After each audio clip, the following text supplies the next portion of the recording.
Mike, you look amused over there. Hmm? You look amused over there. I was thinking about them now, the seats.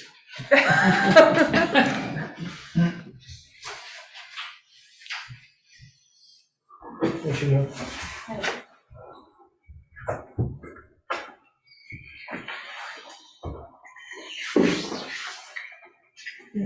No seat rules. Yes, ma'am. Julie McDonald, Here. Hannah Besnett, Here.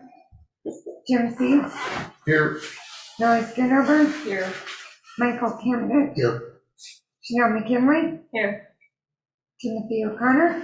Here, Thank you, we have a quorum.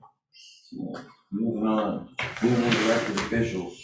Swearing in.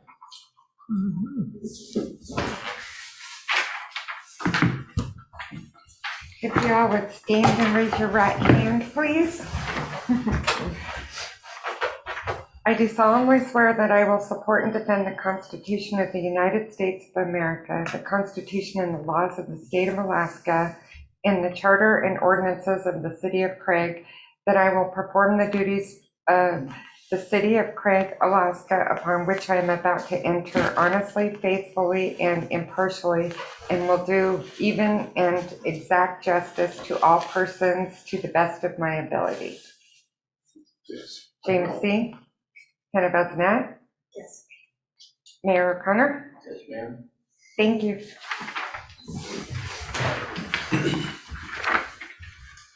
Okay, moving on. Consent agenda, Second. motion been made to adopt the consent agenda and seconded. All in favor of that? Aye. Opposed? None? Okay.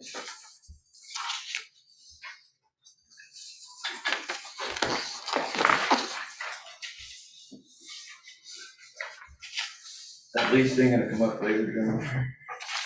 No, not, at this point, it's been approved at first reading, but if someone wants to talk about it. We didn't need to talk about that. Please. Do that. Yeah, I read through it. Okay, well, let's move on. Hearing from the public, we're open for public comment.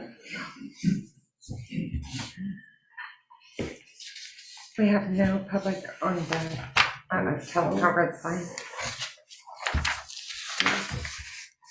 Going once. Sold. Moving on, reasons of the correspondence.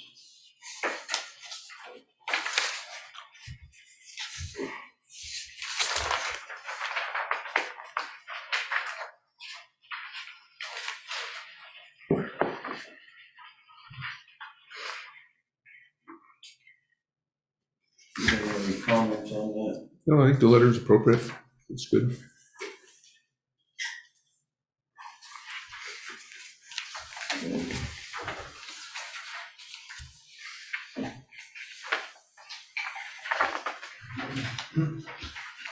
Everybody's happy with that? Yes. Okay. We'll move on. Consideration of resolutions and ordinances, we don't have any. Unfinished business.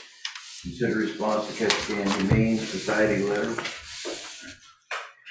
Mr. Mayor, this is a follow-up item, in case the council wanted to, now the full council's here taking the action on the effort that PAWS is making to set up a spay and neuter clinic for Craig and Princeton Valley.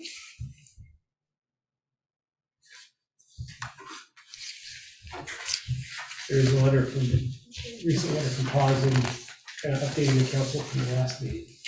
There's no action required here. The council can take action if it would like. This is, as I said, a follow-up to the initial notification from Texas Humane Society. I mean, we have a definite, I was the one that kind of brought this up for more attention.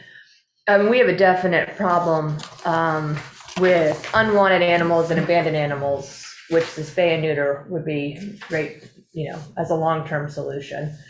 So I think it's great that they're trying to get this clinic set up. They say that they have 7,500. I just read this quickly. They have 7,500. I don't know how much. I guess my question for Pause would be, how much are they projecting that it's going to cost? Is that money that they already have enough to That's cover money it? we gave to them. Yeah.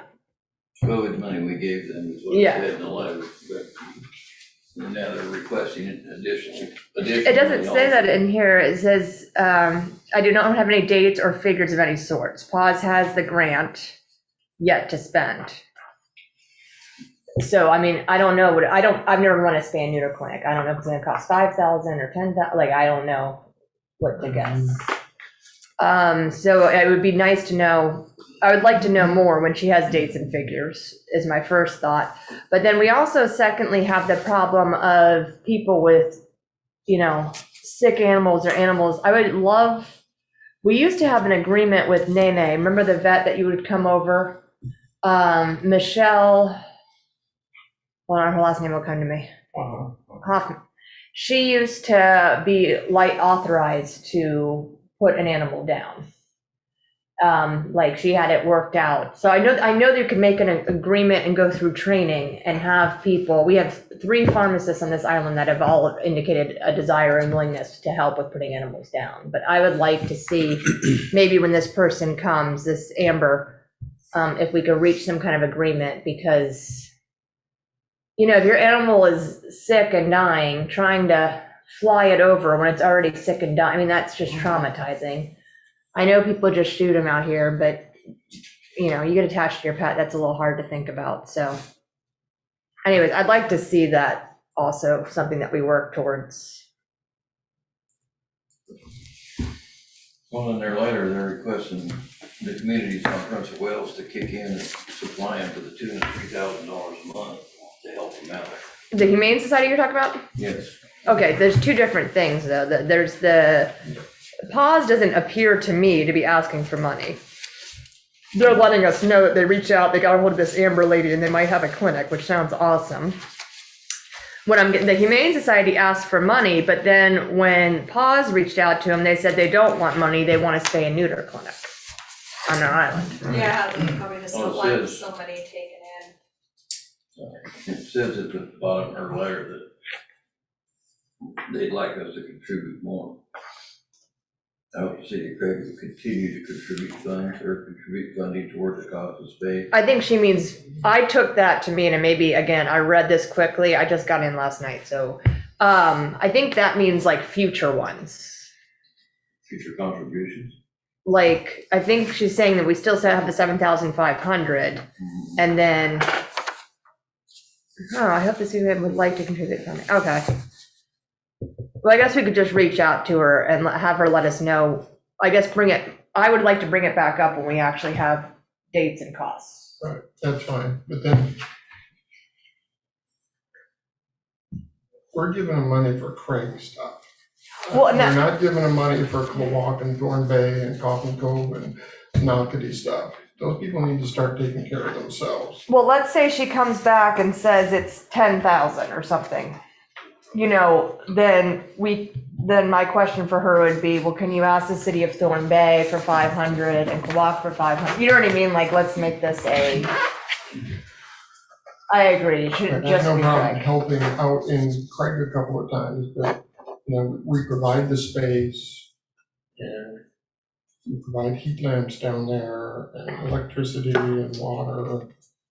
And they were the ones taking care of it for the police department. I don't know if they still are or not, because they don't ever remain members.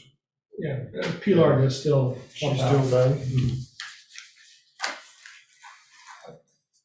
there. Animals have been a problem since the day I got in Craig in 1976.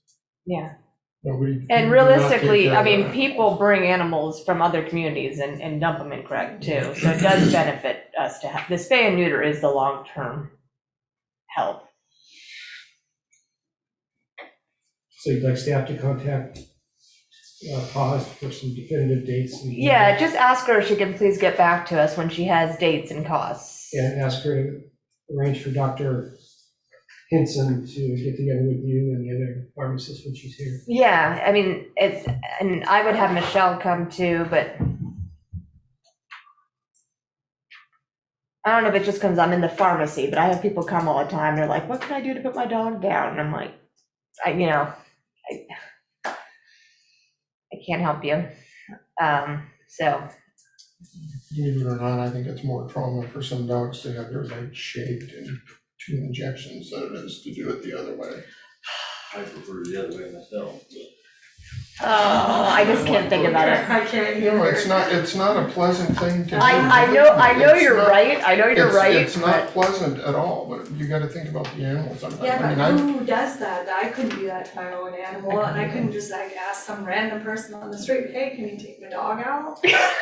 I mean, I grew up on a ranch, we had to do it quite frequently. So call Tim. Yeah. Unfortunately, we had to do it at the police department a lot because the dogs would get hit.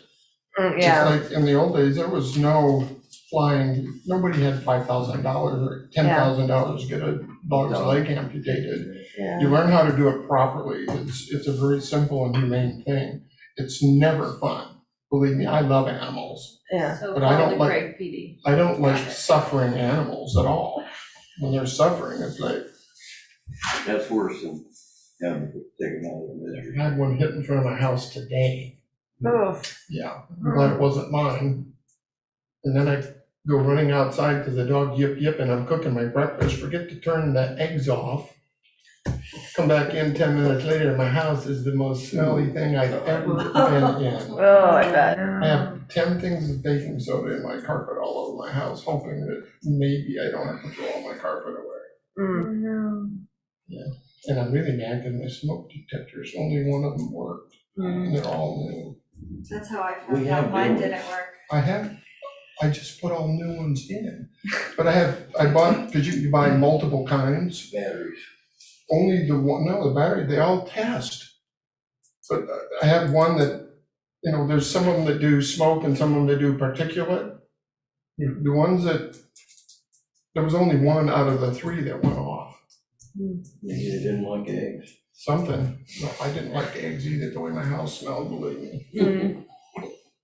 I'm never gonna eat egg again. I knew he was gonna say that. Perfect. So you may have derailed a little bit. Yeah, sorry. We need We're that once pretty in a much while. done with that topic It was anyway. not a good day. Yeah, so yeah, if she could let us know dates and cause. You getting this all wrote down, John? And then, yes, we would like to try and get Amber or somebody. I've already talked to Stone Tree and Island to Island, and they don't seem interested in equipping anybody on Island to do it, so. Spay and neuter or No, I'm not spaying and neutering. dispatch. The euthanasia of dogs. I'll see what it takes to do it for the state. All right, we're gonna move on. New business, consider the approval of Port St. Nick Road Maintenance Project. Report. Mr. Mayor, this is the first part of a 2-part issue with regarding the St. Nick Road. These are both the annual maintenance report and the annual plan of work, which only did tonight, are called for by the municipal code that the council amended a few years ago, authorizing collection of fees for helping offset the cost to maintain the Port St. Nicholas Road. The first one, the maintenance report, summarizes the work that Russell and his crew did on the road, portion of the road outside the city limits, between the city limits and the water plant last year. Russell carefully detailed those costs. We can see on the last page, page 5, is we ran the cost through the formula that's in the ordinance, and it comes out to $319.24 per lot. But the cap on the ordinance is $150. So if the council approves this report tonight, staff will generate bills for $150 per for a lot that's subject to the fee. And Russell, of course, is here to answer any questions if the council has any about the detailed costs. And the staff ultimately recommends the council approve the report. I thought it was well done. It's obvious that the 45% figure is, we end up getting maybe 20%, so it is what it is. We agreed to the 150. At some point, that may have to be rethought, but we can eat it again for this year, I guess.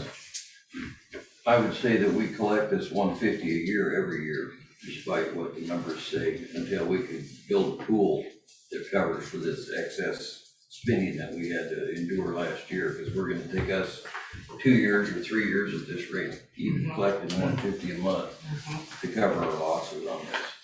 And if we collect that 150 every year, we'll build up some kind of a war chest, and if we get to the point we're not using it, then we can lower that rate down and give them a break. But until that time, we need to recover what we've lost and build up a chest to cover additional costs. We'd have to change the ordinance. I'm not saying you're wrong, I'm just Right. saying we'd have to change the Right, ordinance. but I don't think the 150 is ever gonna, Cover it. if you look at the basics, and that costs them at 45% costs them the 150.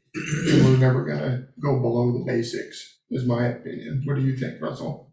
I would agree with that. Yeah, You know, I we're remember, never gonna get ahead of the game, charge them $150. well, I remember. We don't when wanna first- get ahead of the game, but we shouldn't lose lots of money doing this. Well, initially, I suggested that we get 300 a month or a year, I mean, I know. and that was, this is why that I originally suggested it. Is it, we're gonna have to revisit that in another ordinance or a revision or something? The 45% is part of the municipal code. So if the council desires to change that number, it'll have to adopt an ordinance identifying the new amount. Actually, right, but if we went to the 45% or a minimum of 150, then we would be collecting the 319 this year at least. We wouldn't be losing an extra 200 times $169. Yes, your math is correct. Yeah. Which is a considerable amount of money. I think we capped it to reassure some people that thought we were gonna go out there and do all kinds of fancy maintenance on their back.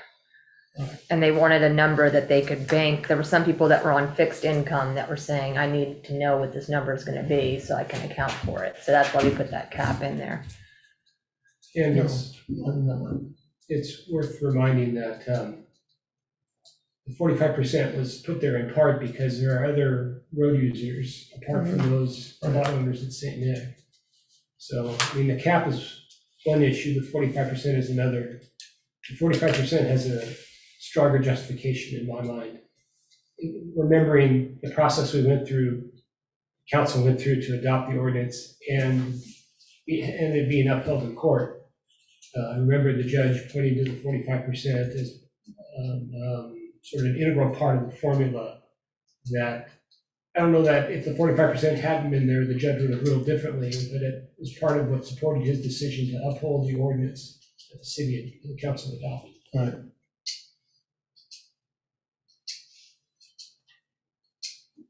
Well, I believe we need to collect our 150 a year. What did we collect this year? Was it $80.88, I think. Yeah. So if we'd have collected our 150, we'd have recovered a little bit of what we lost. Well, don't forget the attorney fees. Well, we still gotta get that. We hate that. Anyway, Motion to approve the PS and road annual maintenance report. Second. motion's been made and seconded to approve the St. Nick Road Maintenance Report. You want to include the approval of the work plan? That'll be next, Mr. Mayor. Okay. Okay, all in favor?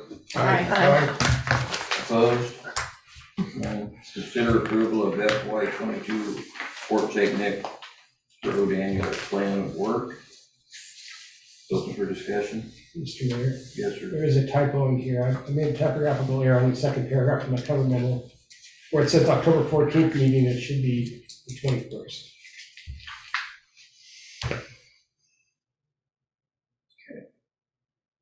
And again, this is the connection with reports called for by the municipal code.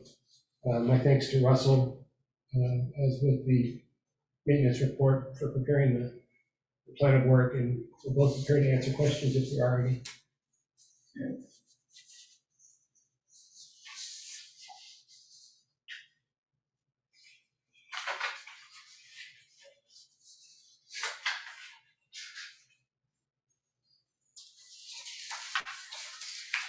Any questions for John or Russell on this? I do agree with Brent about the rock that was put out there though. It just slides right off the road. I don't know if you guys have drove on it. We've heard it from several people, but I've discussed it with Russell, and one of the biggest problems is we can't get the D1 with the right amount of binder in it to hold it from sliding down like it is. Nobody's crushing rock right now on the island, and nobody has that available at this time. So it's created an issue. Yeah, it's, And Russell has responded to the public comment. For quite a while, when I was going out to deal with the king salmon all last spring, I thought it was great. It's what Russell's crew is doing a good job taking care of. Yeah, But that larger rock we put on it actually builds better road base, but it doesn't hold as well because it rolls out, and we all are aware of that. And until we can get the D1 with the proper binders in it, we're in a position that, it's making the road wider. yes, it is. Till they pull the sides back. Yeah, I know. If I might add, there's a couple other issues there that you gotta keep in mind. Is even with the D1 material, that fines are gonna be washed out anyway. As of October 15th, you had over 15 inches of rain. Yeah. And last year you had 12 foot of rain. And I'm here to tell you that there's no type of gravel that will be able to hold up to that. Yeah. The other thing that you gotta keep in mind too is that you have heavy equipment and heavy vehicles out driving on that as well. And when you have a subgrade that is hard in some places and soft in others, when they have to move over to the shoulder, they're gonna sit there and they're gonna kick that, whatever we got on there, they're gonna kick that in and create a little bit of a shoulder issue. The other thing that you need to consider too is the traffic speed. yes. Because you have a traffic speed that sits there, and I'm gonna make sure I follow my notes here, but that traffic speed actually creates a whip off of loose material. Quickly, that aligns it quickly along with the shoulder line there. And when heavy vehicles have to travel, near the shoulder, they'll sit there and they'll bunch that up. So that's what you see, is you see basically a washout of the fines in that material combined with heavy traffic and traffic that is going a little faster. They like to go faster right after we grade that thing. And that's what's creating part of that scooting and that moving of the material off to the shoulder. Excessive speed. And if I might, originally, the thought process behind the 1.5 inch material is that we did some research. And the concept was to apply the 1.5 inch down first and then add the D1, because when you have a washout of those fines, at least some of those particles of the D1 will catch into that 1.5 inch. In some areas, it's performed very well for us. In other areas, it hasn't. So we went back to the D1 to make everybody happy. I'm also letting you know right now that material availability is quickly dwindling away. There's just one big pile left at Sean Seed. And, we bought 250 yards just recently. And, everybody's grabbing that off the island because they're about the only ones who have it. Southeast Road Builders, isn't doesn't have road spec, D1 available, and probably won't for the next year is what they've indicated to us. So that's part of that thought process for using the 1.5 inch, because it was at $19.50 a ton versus $20.50 a ton for material that wasn't available. And right now, we're paying $28 a yard for the Sean Seat D1. So that's just, our thought process was, hey, we've had this material work good for us in certain areas, and it's cheaper for us. So that's, and then that third issue was laying down that 1.5 inch and then laying down the D1 on top of that, so that it tries to, we're trying to stabilize that road as best as we can. I might as well, there's other things to consider too, different types of equipment availability too. We roll it when we can, and we rent the roller from CTA. That'll help stabilize that as well. It tightens it up, and it smooths it out. So something in the future to think about is, a cheap solution for that is to do a pull behind, roller behind the grader. Also putting some carbide teeth on that mold board on that grader will help mix in material a little bit better, and it'll help break up those potholes a little bit better, and we'll be able to get a little bit better mix. So those are just some things some of the challenges that we face as far as, maintaining that road. When we talked to some people about getting it paved too, it's being discussed, I know that. Eventually, hopefully, we can work that direction. I think the issue is that we can't take, and we're not speaking poorly of Southeast Road Builders or anybody else, but you can't take, gravel that does not have decent binder. There's no clay material, to hold that material together. There's no natural clay in what we have available to us. You have fines, which are more of a silty type of material, and they'll hold up for a while. But within 10 days, when I'm getting 1 inch of rain a day, within 10 days with the traffic, I'm back to having to maintain that road again. So one of the things to consider is maybe when the state, decides to mill and redo, their asphalt and mill 2 inches off of that, maybe we can grab some of that. That's another solution, is to work with Southeast Road Builders, mix millings, about 30% of millings in with about 60% of, D1 good gravel. And that might harden up, might stabilize, that road just a little bit better. But here again, we're facing the issue of availability of material. So, it's a tough situation.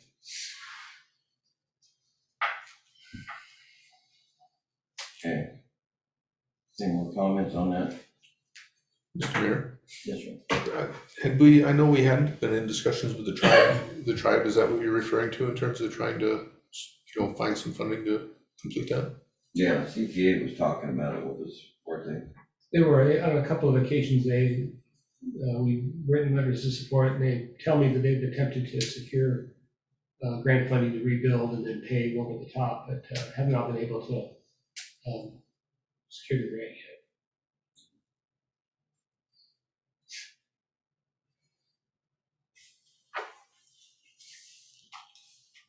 Okay.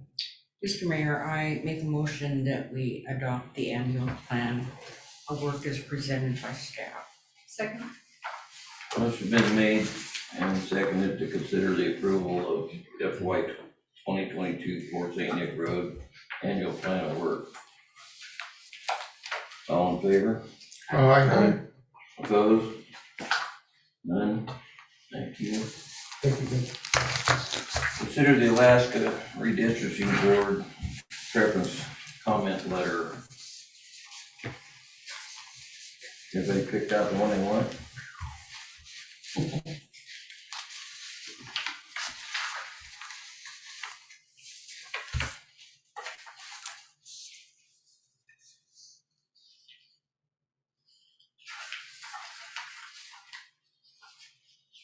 Dolan or the number 4, right, John?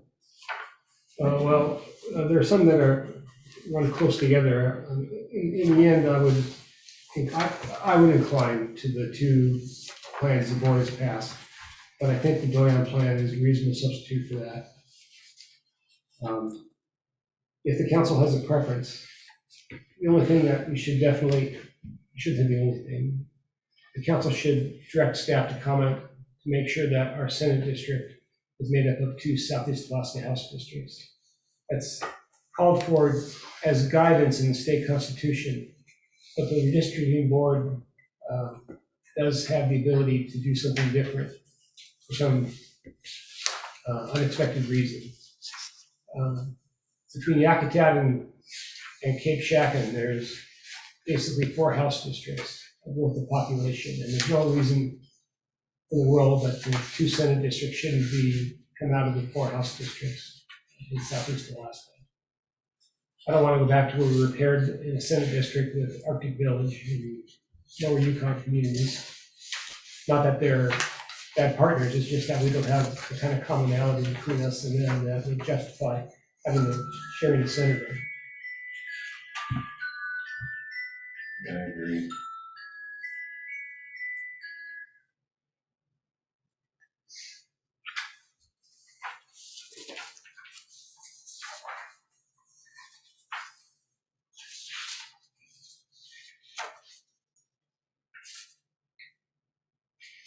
Okay. And the council has choices here. It could choose not to comment at all. It could pick a favorite plan. It could tell it the Wolf Boundary Commission, the Alaska Redistricting Board, that it finds plans A and B or 1 and 2 acceptable, whatever your preference is.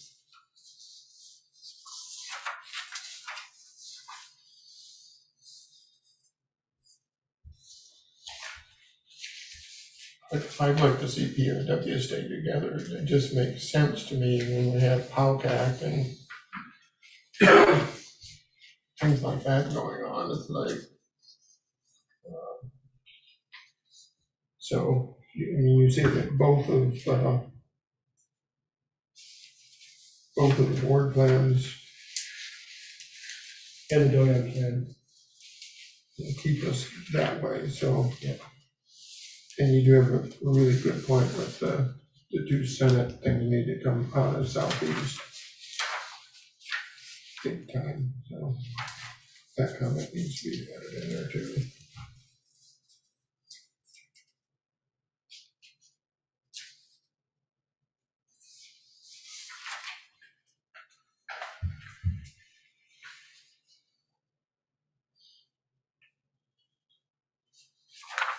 Any other opinion on this? I like keeping Prince of Wales together, and I agree with John's sentiment on the Senate district.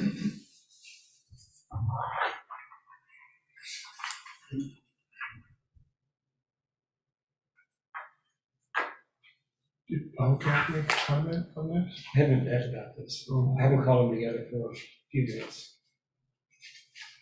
Yeah, I'm for keeping it together.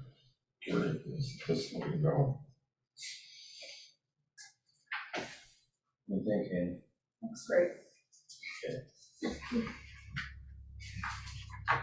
Julie? I had nothing to add.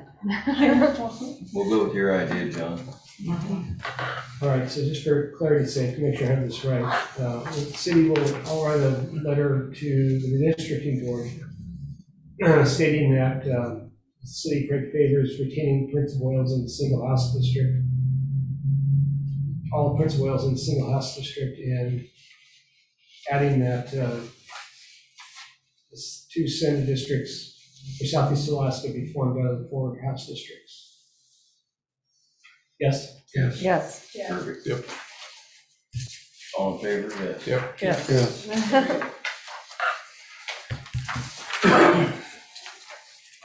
Okay, thank you.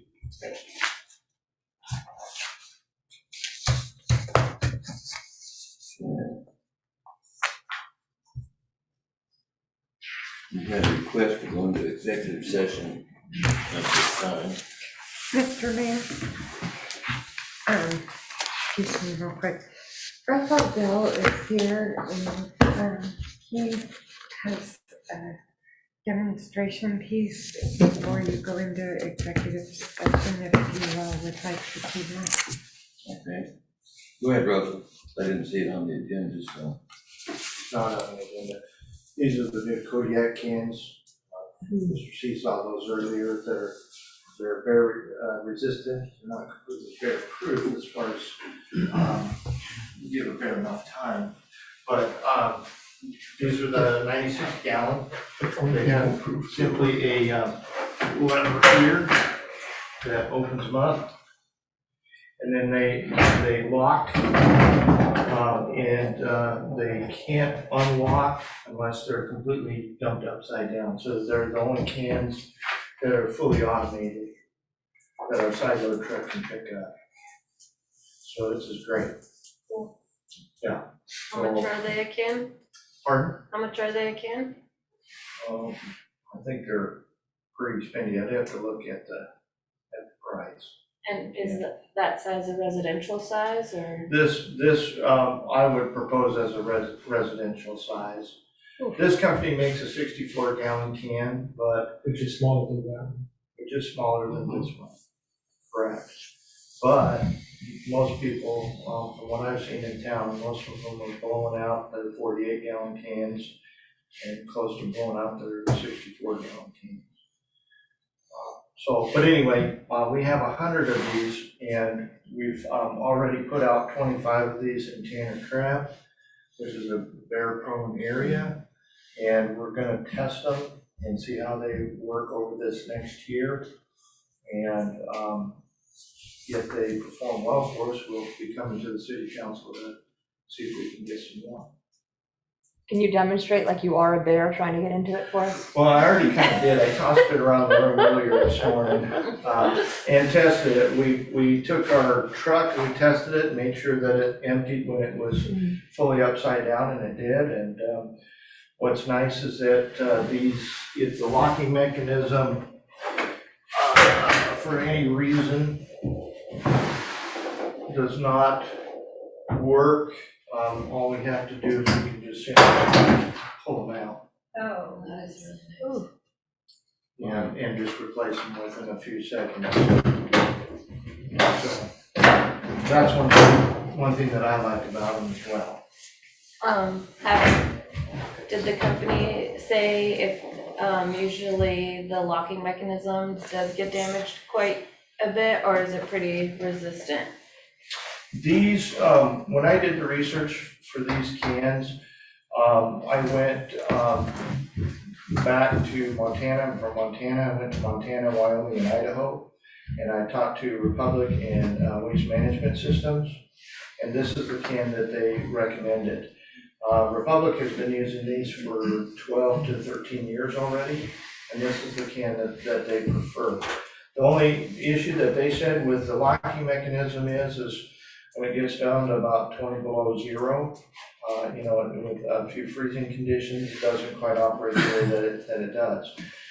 The cool part about these is as you can see, we can just simply remove those locking mechanisms during winter season, you know what I'm saying, and then they can just be a regular can. We don't And have then- to and then below 5 degrees here anyway. Well, once the bears go to bed, there's no reason to keep continuing to rust that locking mechanism. You have an option. We prefer that the customers don't remove those locking mechanisms on their own. And I think that this is going to work great as far as with wind conditions, as we've seen over the last couple of weeks. The goal is to try to reduce as much of that litter and try to make life as easy as possible. So that's and like I said, again, I've got some customers that they have a 48 gallon can and a 64 gallon can, and there's some weeks where they're blowing both of those, they're overflowing their trash, in both of those cans. So me personally, I'm gonna be recommending the 96-gallon cans, next year for the next fiscal year or so, whenever we have time to look at the budgets. Are they easy to roll once they're full? They look pretty big, like, They're, I mean, they're not any more heavier than, I would say they're a little heavier than the 64-gallon cans. But they're double walled, and I think they're gonna hold up to, pickups and bears just a little bit better than the 48-gallon can and the 64-gallon. So when will they be available for residents? I would like to roll these out slowly, so to speak. In other words, they're just on a trial basis. Like I said, we've already given 25 of them to the Tanner Crab area. And I would like to deal on an individual basis if they're, for a fact there's bear activity, we've got 100 of them. We'll give them to residents as we see fit for the first year. If they don't perform well, or people just absolutely don't like them, like the 1.5-inch rock that we put on the road, then we won't buy anymore. And so that's why I would like to roll them out slowly at first. How many, we have 100, how many cans, like what's the rough number for the city? Oh, when I put the utility rate structure together, I got all those numbers. I think we're like, what, 300, and I think about 300, 350, something like that. So we already have like a third then. Total, yeah. And these would work great. And here's the issue too, is that in my research with Republic, unfortunately, they just don't make, there's no company out there that makes a fully automated 300-gallon can. Mm-hmm. We're stuck with what we got unless you go to a metal dumpster of some type. So these would just be for the residents, at this point. It does help, especially Tanner Crab. We have the new bear trap deployed out there. It's a live trap. So far, he got in there once and won't go back. He's already learned. They don't take them long. So. I like to I haven't had bears in my area, but the wind is a big issue. Yeah, those will help with that issue, Yeah. because I've had that same problem. Yeah, go ahead. One thing I do anticipate a bit, and I think the concept is fine, but having a bigger can, you're gonna have people utilizing more space, which will increase dump fees for the city. So that also may go with an adjustment on our rates. Right, like a bigger can. That's why he's raising his hand, he's already gonna raise the rates. Which I respectfully disagree, because people are gonna produce the volume that they're currently producing. Now, unless you have more folks come into your home and start producing more volume of trash, then yeah, you would produce more volume of trash. Our volume of trash is steady as long as our population is steady. That's what we've seen. We've tracked it actually when we put the utility rate structure together. We tracked it over, I think, 3 to 5 year period. And so yeah, yes, sir, I understand what you're saying, but they're not gonna produce more solid waste, you know what I'm saying, just because they have a bigger can. Now, they'll fill it, you know what I'm saying, but when the dust all settles and you see the year-end results, which we base our utility structures off of, yeah, I could almost guarantee you're not gonna see an increase in volume. Only thing that you're gonna have to be concerned about in the new utility rate structure next year would just be recovery of the cost of the can. And what did we, and I'm sorry this happened while I was away, what did we purchase the first 100 with? What did we pull that out of? It was budgeted, excuse me, it was budgeted, That was budgeted Yes. in 2021? Yes. 2022. Oh, 2022. And I believe, I have to see what the invoice is from Samson, but we might even be under budget. Okay. I didn't remember seeing it in the budget, but that's neither here nor there.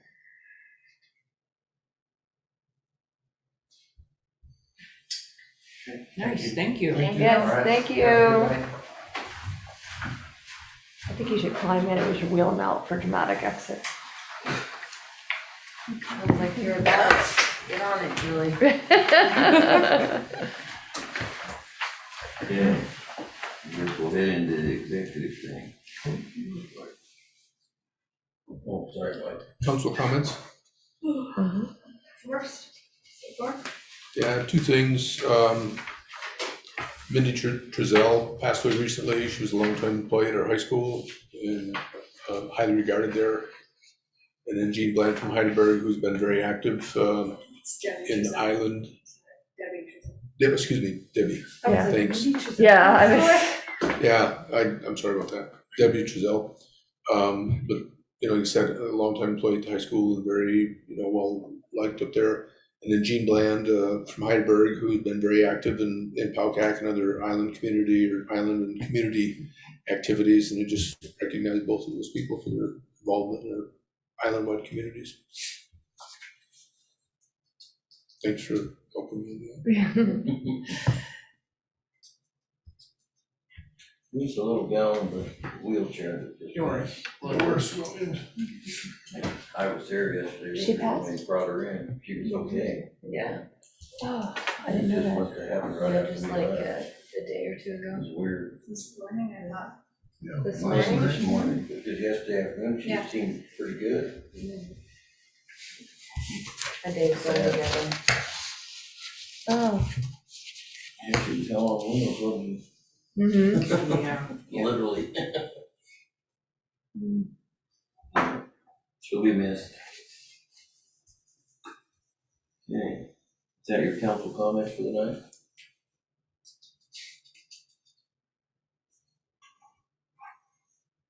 Okay, then we'll go into executive session.